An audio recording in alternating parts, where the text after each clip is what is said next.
ବହୁଦିନ ତଳର କଥା।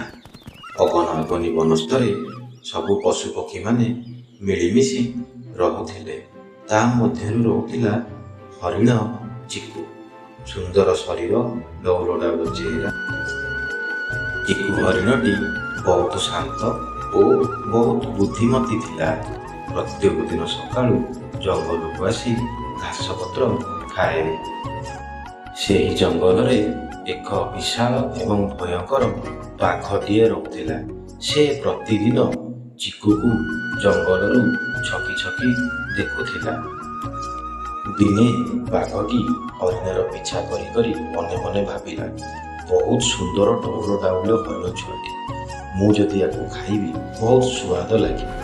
ଏହା ଭାବି ସେ ଧୀରେ ଧୀରେ ଚିକୁ ପାଖକୁ ଆସିଲା। ଚିକୁ ଡରି ନ ଯାଇ ହରିଣକୁ ଦେଖି ନିଜର ବୁଦ୍ଧି ଖଟାଇଲା। ଚିକୁ ହରିଣଟି ବାଘକୁ କହିଲା, ବାଘ ଭାଇ, ଆପଣ ମୋତେ ଖାଇପାରିବେ, କିନ୍ତୁ ଖାଇବା ପୂର୍ବରୁ ମୋର ଶେଷ ଅନୁରୋଧଟି, ମୁଁ ଟିକେ ଯାଇ ଏ ପାଣି ପିଇ ସାରିଲା ପରେ ଆପଣ ମୋତେ ଖାଇବେ। ବାଘ କହିଲା, ତେବେ ଠିକ୍ ଅଛି, ନଦୀରୁ ପାଣି ପିଇ ସାରି ସଙ୍ଗେ ସଙ୍ଗେ ମୋ ପାଖକୁ ଆସି ପଳେଇ ଯିବାକୁ ଚେଷ୍ଟା କରିବୁ ନାହିଁ। ଏହାପରେ ଚିକୁ ଡରି ଡରି ନଦୀ ପାଖକୁ ଗଲା ଏବଂ ନଦୀର ଏକ କାଦୁଅ ରାସ୍ତା ଦେଖି ଦୌଡ଼ିବାକୁ ଲାଗିଲା। ଯେମିତି ଚିକୁ କାଦୁଅ ରାସ୍ତାରେ ଦୌଡ଼ିଛି, ବାଘଟି ତାକୁ ପିଛା କରି କରି ସେହି କାଦୁଅ ରାସ୍ତାରେ ତା ପଛେ ପଛେ ଧାଇଁବାକୁ ଲାଗିଲା।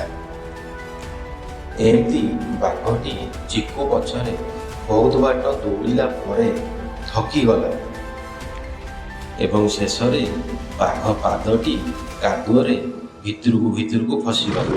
ବାଘଟି ଚିତ୍କାର କଲା ଉପରକୁ ଉଠିବା ପାଇଁ। ବହୁତ ଚେଷ୍ଟା ସତ୍ତ୍ୱେ ବାଘଟି ଉପରକୁ ଉଠି ପାରିଲା ନାହିଁ।